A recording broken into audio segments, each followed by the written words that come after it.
How many times do you read the book before recording it? My name's Amy Hutchins. I'm an audiobook narrator. Most of my books are under my pseudonym, Amelia Hugh. And this is an interesting question. For, I would say, less complex stories, I read the book once and I prep it. I make a list of the characters, any vocal descriptions or energy descriptions, character descriptions I jot down. I do chapter summaries. And I try to read it and enjoy it at the same time while also highlighting the dialogue and taking notes.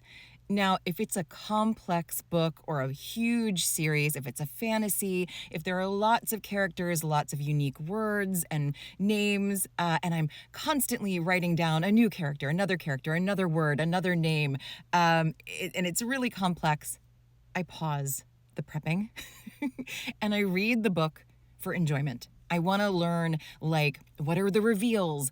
What's the pace? What's the feel? So it's kind of like a speed read, and I most often do this on my Kindle. When I'm like, you know what, this is too complex. I need to just absorb the story as if I were just reading it for fun. And I pull out my Kindle and I highlight, little things. If I have questions, like, you can do that really quickly.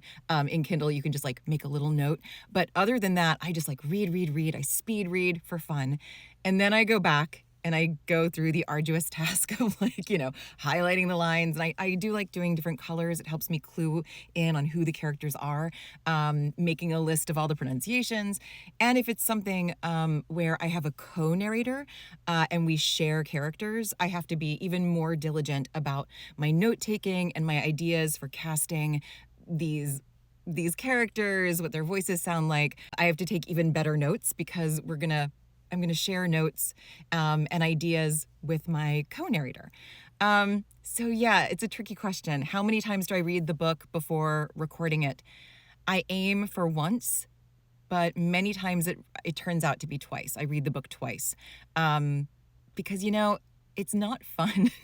It's hard for me to read while I'm highlighting and taking down a zillion notes and jotting down questions. And then I kind of lose track of the story and it feels more like a chore. And I want to read it the first time through and enjoy it as much as possible. But that's a great question. If you have any other questions, leave a comment and I'll do my best to answer it. I'm also going to go live in a few minutes. I'm doing a duet. So, if you see me go live, hop on and say hi. All right. I'll see you soon. Bye.